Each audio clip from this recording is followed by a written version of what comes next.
چکوال سے محمد عرفان MD پنجاب فخر news کی رپورٹ۔ سالانہ عرس مبارک چکوال شہر امیر ملت ٹاؤن جامع مسجد شاہ جماعت میں حضرت امیر ملت الحاج الحافظ پیر سید جماعت علی شاہ محدث علی پوری رحمۃ اللہ تعالی علیہ اور فخر ملت پیر سید محمد افضل حسین شاہ رحمۃ اللہ علیہ کا سالانہ عرس مبارک منعقد ہوا، جس کی صدارت اور خصوصی دعا جانشین امیر ملت پیر سید نور حسین شاہ جماعتی نے فرمائی۔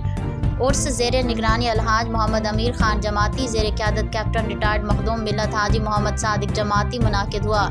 تلاوت قرآن محمد سعید خان نے کی۔ نقیب محفل حافظ محمد صابر نورانی، نعت شریف کے لیے محمد انجم مصطفیٰ، محمد عبدالخالق، محمد فیصل مشتاق اور اسلام آباد سے آئے ہوئے شریف محمد طاہر جماعتی نے قصیدہ بردہ سنایا۔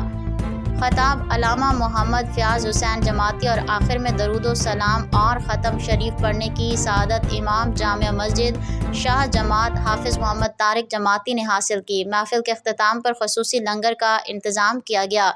یاران طریقت راولپنڈی سے خلیفہ مجاز اور دربار عالیہ علی پور سیدہ شریف حاجی علی احمد کی قیادت میں اور گجرانوالہ سے خلیفہ مجاز دربار عالیہ علی پور سیدہ شریف محمد صدیق جماعتی کی قیادت میں یاران طریقت چکوال کے مریدان اور عقیدت مندوں نے عرس مبارک میں شرکت کی۔